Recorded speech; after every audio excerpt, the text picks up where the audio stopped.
ఈరోజు మనం NIT-PYలో admission programme ఎలా జరుగుతుందో తెలుసుకుందాం.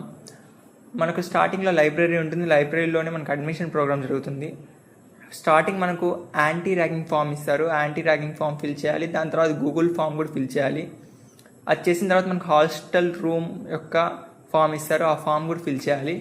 దాంతోడు ఐడి కార్డ్ ఫామ్ కూడా ఇస్తారు. ఐడి కార్డ్ డీటెయిల్స్ అన్నీ ఫిల్ చేయాలి. అది అయిపోయిన తర్వాత మనకు ఆడిటోరియంలోకి సర్టిఫికేట్స్ చూపించడానికి వెళ్ళాలి.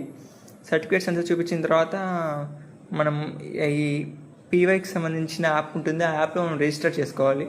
రిజిస్టర్ చేసుకున్న తర్వాత మనకు ఒక నెంబర్ వస్తుంది. ఆ నెంబర్ చూపిస్తే సక్సెస్ఫుల్గా రిజిస్టర్ అయిపోతాము. దాని తర్వాత మనం బయటకు వచ్చిన తర్వాత మనకు హాస్టల్ రూమ్ అకామిడేట్ చేస్తారు.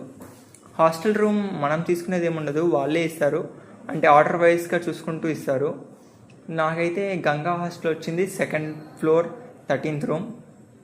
నెక్స్ట్ వీడియోలో మనం ఇంకా హాస్టల్ ఎలా ఉంటుంది, మెస్ ఎలా ఉంటుంది, ఫుడ్ ఎలా ఉంటుంది చూద్దాం.